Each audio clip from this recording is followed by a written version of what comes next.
izinkan saya menjelaskan. Saya adalah dosen Universitas PGRI Sumatera Barat, program studi bimbingan dan konseling. Pada kesempatan kali ini, saya akan menyampaikan pernyataan diri dosen dalam unjuk kerja PDD UKT-PT, salah satunya untuk Trigama Perguruan Tinggi pada bidang pengajaran. Tujuannya adalah yaitu untuk melengkapi persyaratan Serdos tahun 2026 sebagai gelombang pertama.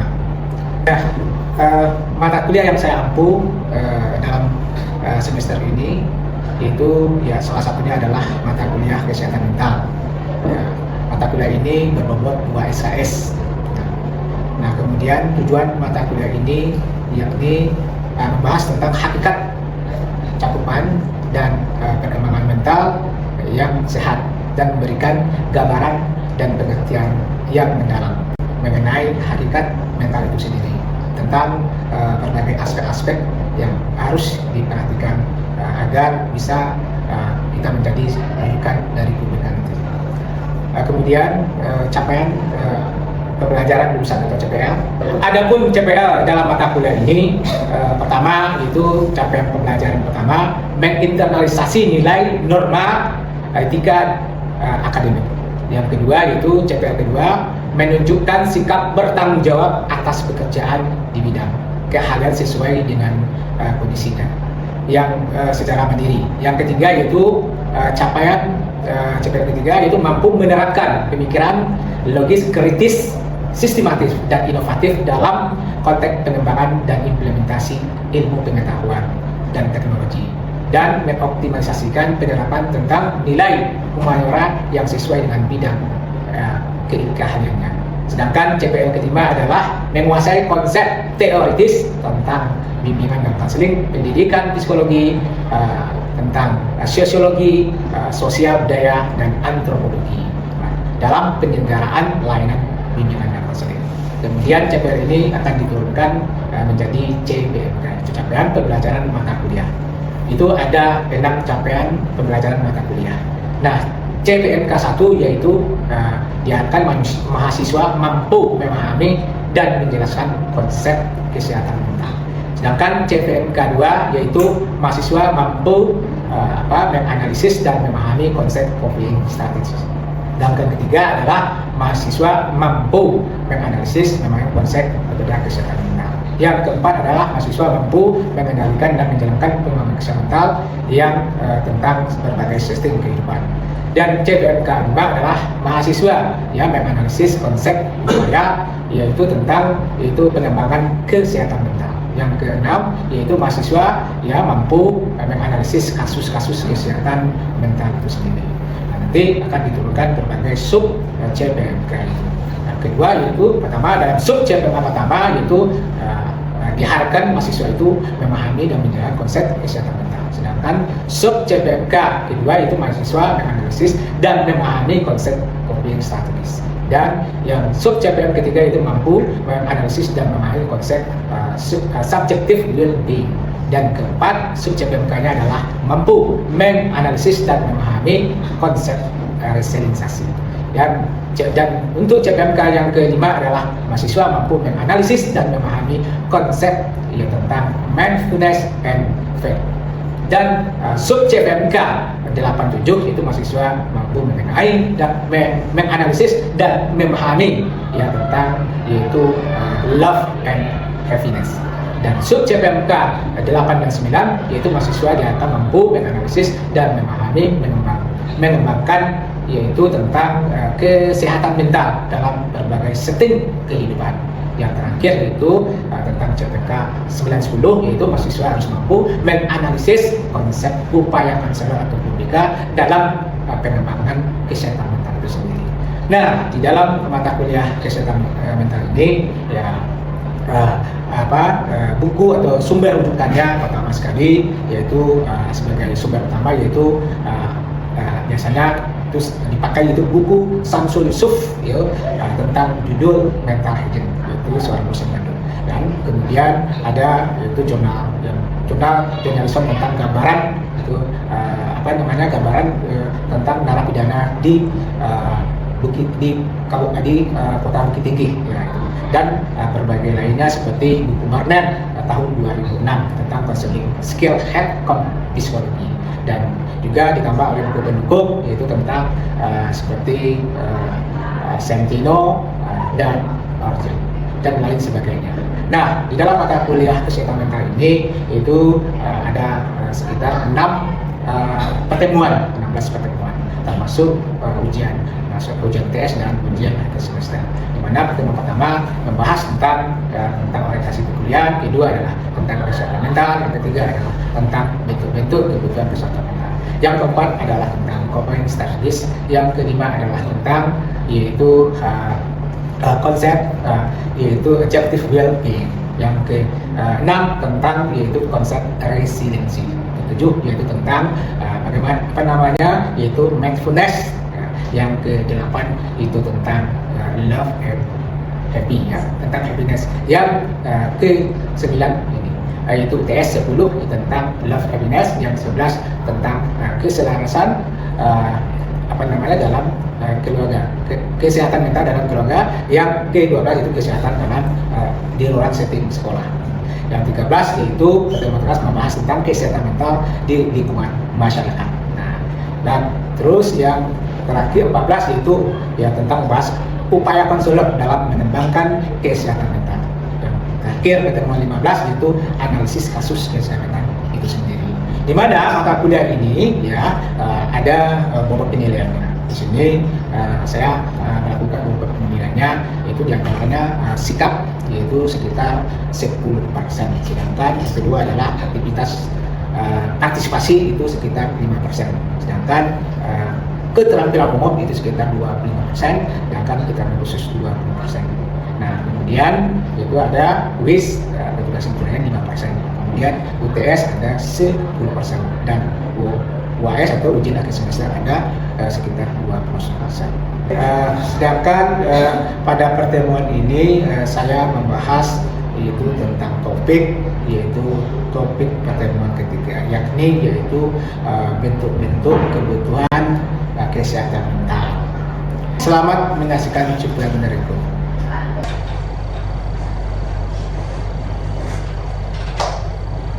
Assalamualaikum warahmatullahi wabarakatuh. Waalaikumsalam warahmatullahi wabarakatuh. Gimana kabarnya?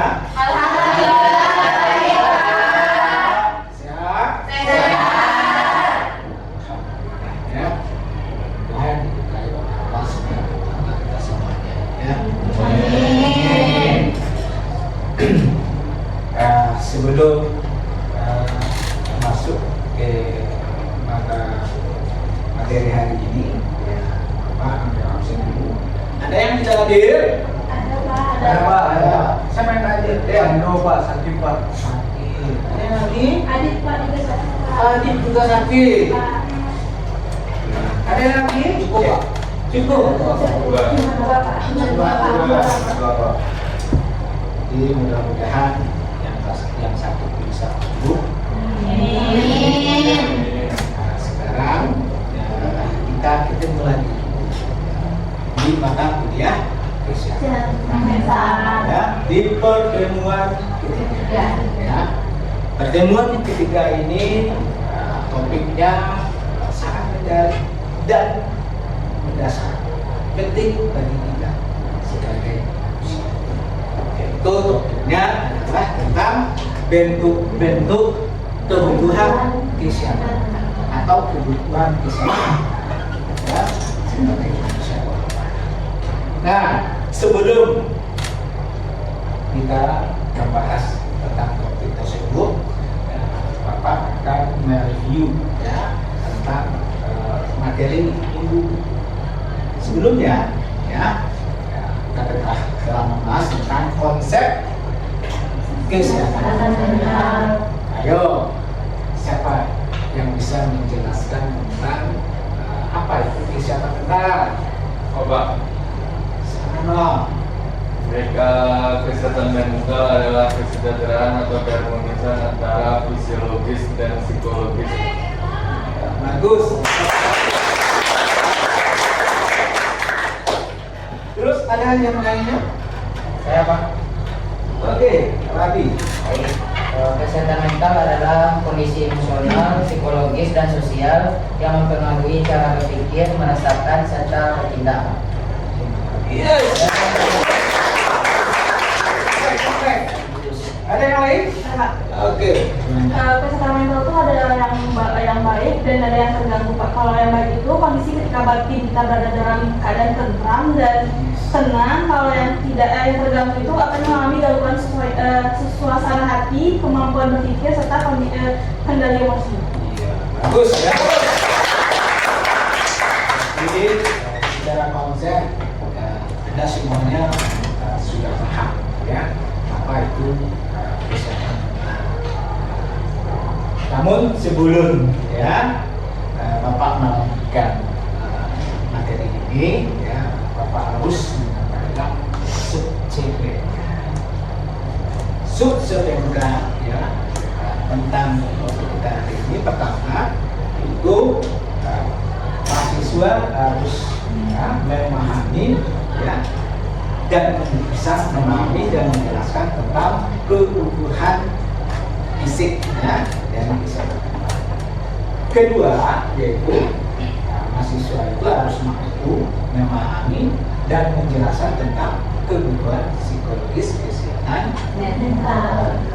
Yang ketiga yaitu mahasiswa harus bisa menyimpulkan perbedaan antara kebutuhan fisik dan psikologis. Terakhir yang tak kalah penting yaitu mahasiswa ya harus bisa ya memiliki motivasi yang tinggi ya dalam perkuliahan tadi.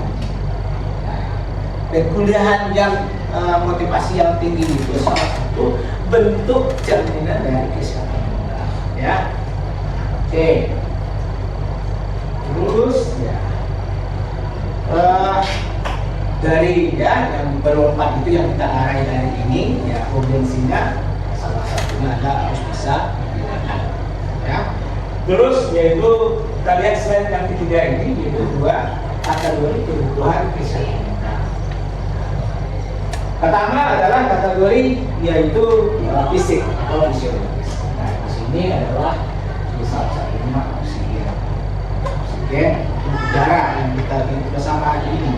Jika udaranya segar, bersih, itu ya kita tidak mengalami gangguan. Kedua yaitu nutrisi, asupan gizi. Nah, kita sangat butuhkan sebagai manusia, ya makan yang bergizi, ya yang sehat 4 sempurna itu, ya sehingga tubuh kita ini akan menjadi sehat. Nah, diingat ya, perhatikan makanan, ya jangan sembarang makanan, karena makanan itu ya akan membawa kita sehat secara fisik. Ketiga adalah keseimbangan suhu tubuh. Nah, ini perlu kita jaga ya, bagaimana suhu tubuh kita itu normal.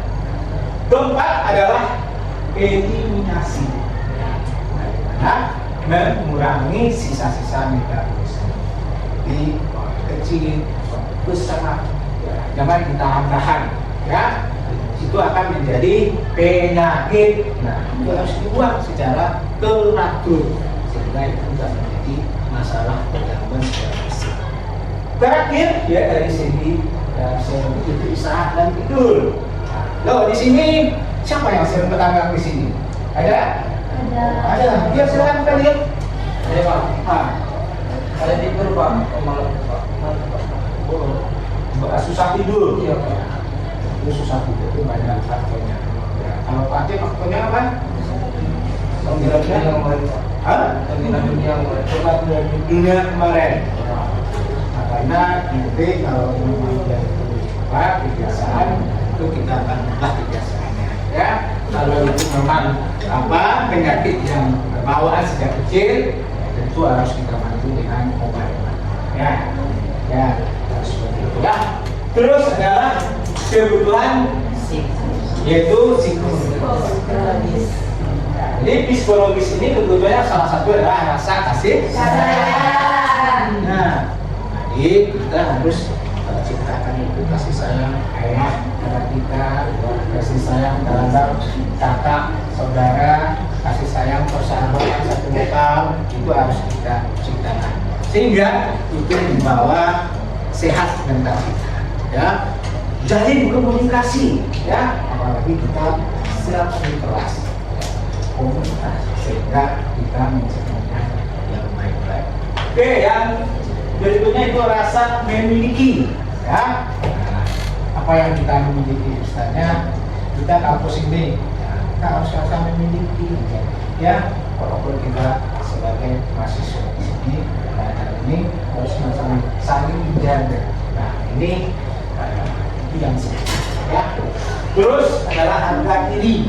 Nah, harga diri ya sebagai insan, sebagai manusia itu perlu kita tegakkan ya. Nah, yang terukur ya, jangan kita nggak ada aturannya. Kita harus ya menjaga harga diri kita sendiri sehingga kita bisa menjadi orang yang apa namanya dihormati. Nah, itu kembali dengan tata sikap, tata cara kita. Kalau kita memiliki integritas yang baik, itu ada diri kita nanti jujur, ya, kebiasaan, berlaku, saling menolong orang, nah, tentu akan didahulukan oleh orang lain, dihargai oleh orang lain. Bisa saja Anda akan menjadi pemimpin dalam komunitas itu. Jika hal itu terjadi pada Anda, itu namanya leadership-nya. Oke, yang berikutnya adalah persahabatan. Seringkali ya kita ini persahabatan itu kita anggap remeh saja. Padahal persahabatan itu adalah ya salah satu yang bisa mempengaruhi mental kita. Maka jadilah persahabatan yang baik. Sesama komunitas, sesama selokal, jangan tumbuhkan rasa benci, rasa hina, ya sering membuli orang kan itu. Yang ingin kita pakai hidup ini adalah tumbuhkan rasa persahabatan, ya, rasa tolong menolong, sensitif, nah, sehingga kita dicintai. Nah itu. Nah kalau kita di komunitas itu apa saling menghormati, saling dengan tangan, persahabatan, saling solid, nah semuanya senang, enjoy, nah, semuanya kompak, itulah arti dari persahabatan. Ya, jadi persahabatan itu juga dapat dikatakan bagian dari psikologi. Yang berarti adalah aktualisasi diri. Ya, jadi ini adalah tingkat terakhir, tingkat yang tinggi. Ya, kalau seseorang itu sudah selesai apanya, nah, fisiknya sudah selesai apanya, tangan tentu dia akan bisa bagaimana ya mengeksplorasi dirinya, ya mengeksplorasikan dirinya, ya berkarir dia, sehingga itu yang dikatakan aktualisasi diri. Silakan panggil. Bagaimana cara orang yang biasa tertutup untuk bisa mengaktualisasikan dirinya? Nah, orang tertutup. Ada di sini yang tertutup? Ya. Apa rasa di sini sebenarnya orang open semuanya tertutup ya. Nah, jika orang tertutup ini, ya itu biasanya itu kalau itu udah dari pelaku bawahan, ya. Kadang-kadang bisa saja dipengaruhi oleh lingkungan dia. Kalau dia masih keadaan standar baru, itu bisa dilakukan terapi yang berlaku, ya, sehingga nanti bisa merubah perilakunya yang tadi. Tetapi sudah kebiasaan sejak lahir dari kita itu kecil kan, dari kecil, maka perlu terapinya sangat dalam, ya, sehingga nanti akan berubah perilaku. Tentu kita diagnosis, ya. Dimana berada yang bermasalah. Oke, ya, ini ada dua kategori.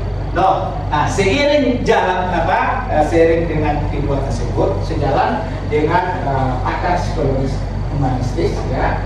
Nah, apa kata dia? Yaitu bahwa semua manusia dilahirkan itu adalah kebutuhannya insting itu adalah bawaan, ya. Artinya apa? Kebutuhan ini adalah membentuk universal. Semua manusia itu memiliki kebutuhan. Ya, memiliki, ya. Bagaimana dia itu bisa nanti yang universal tadi sifatnya itu tumbuh dan berkembang, ya.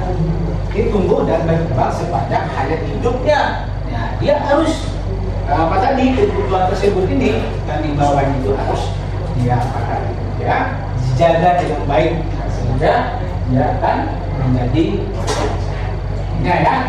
Jadi potensi ini salah satunya adalah potensi yang sudah dibawa sejak lahir.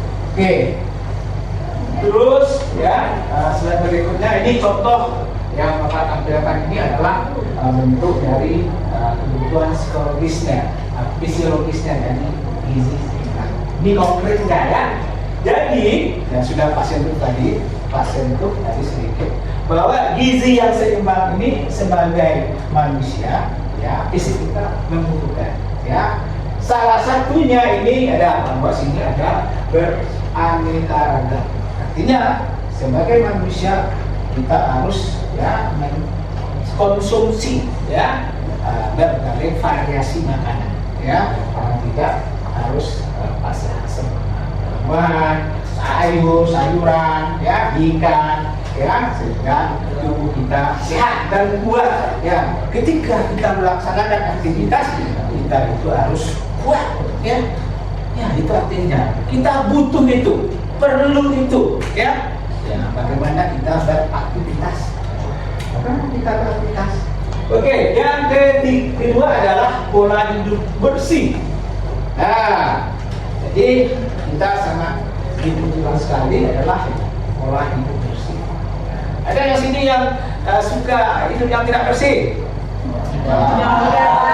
Mungkin bapak semuanya, ya, mungkin ini sudah dewasa, ya mungkin sudah sering melakukan kebiasaan pola hidup bersih. Nah, ini jika kita ini ya tidak biasa melaksanakan hidup bersih, ya, artinya tubuh kita sering berlumuran, kuku yang sering tidak digunting, rambut yang tidak sering sisir, gigi yang nggak pernah digosok. Nah, itu akan menjadikan kita masalah mental dia. Orang malas bergaul sama kita, ya, karena bau giginya menjauh akan itu.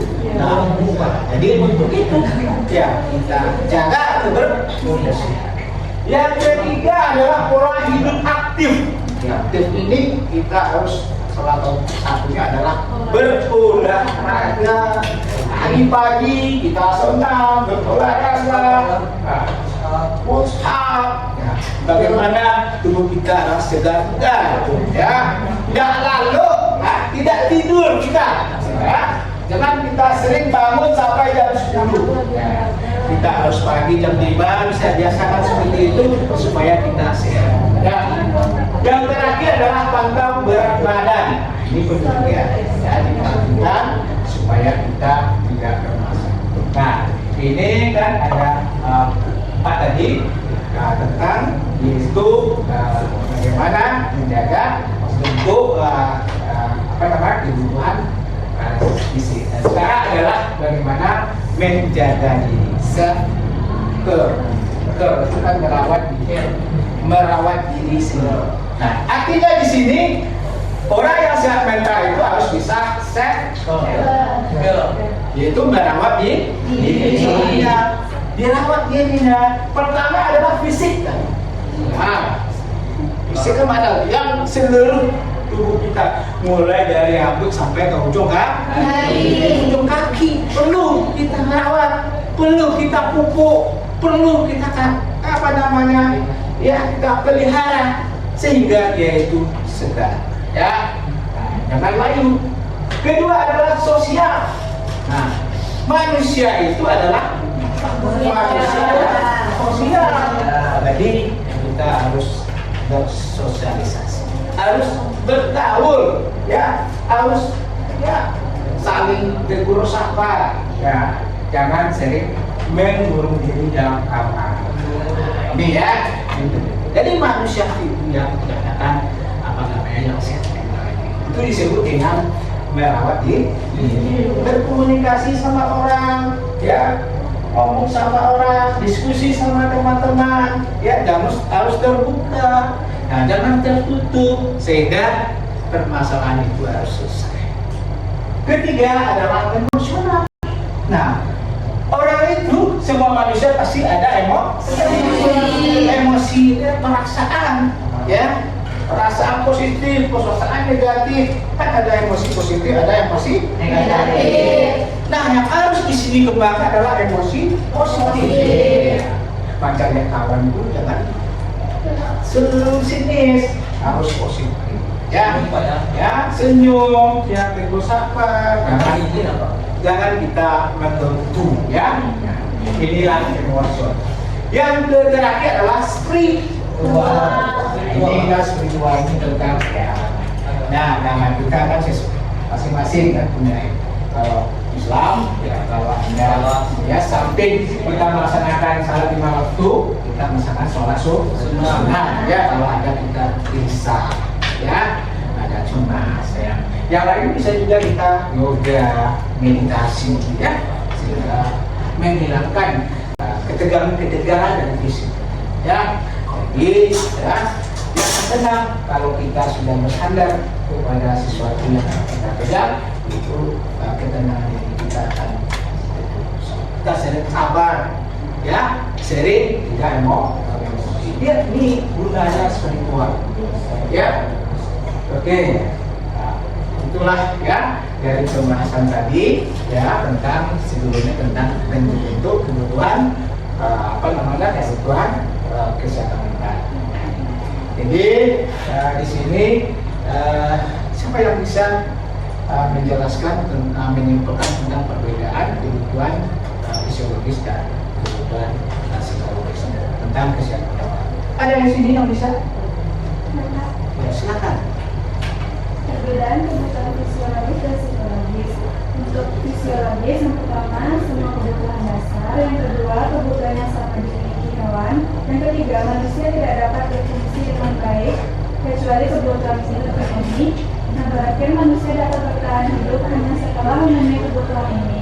Untuk perbedaan kebutuhan psikologis, yang pertama semua kebutuhan di atas yang dasar, yang kedua kebutuhan yang dikembangkan dalam masyarakat, yang ketiga tidak dapat dipenuhi kecuali kebutuhan fisiologis dipenuhi terlebih dahulu, dan yang terakhir manusia tidak dapat bertahan hidup setelah memenuhi kebutuhan ini tanpa memenuhi kebutuhan dasar terlebih dahulu. Oke, ya. Ya, singkat dan tepat. Baiklah, yang dapat saya simpulkan dari pembahasan hari ini yaitu di mana kesehatan mental ini tidak dapat dipisahkan antara fisiologis dan psikologis.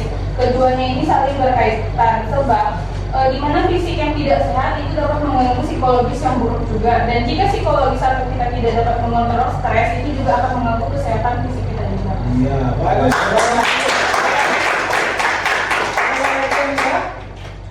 Cukup ya.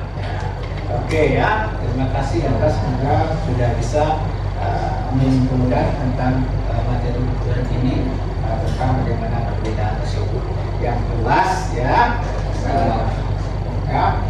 Di sini ya kebutuhan bentuk-bentuk kebutuhan kesehatan mental ini ya sangat penting bagi kita untuk dikira. Ada pertanyaan sebelum Bapak akhiri? Sudah paham semuanya? Akhir kata ya, Pak itu dengan Fiqh Al-Hidayah. Assalamualaikum warahmatullahi wabarakatuh.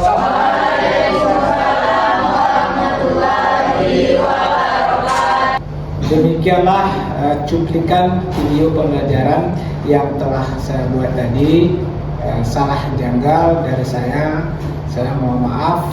Akhir kata, bertopik hidayah. Assalamualaikum warahmatullahi wabarakatuh.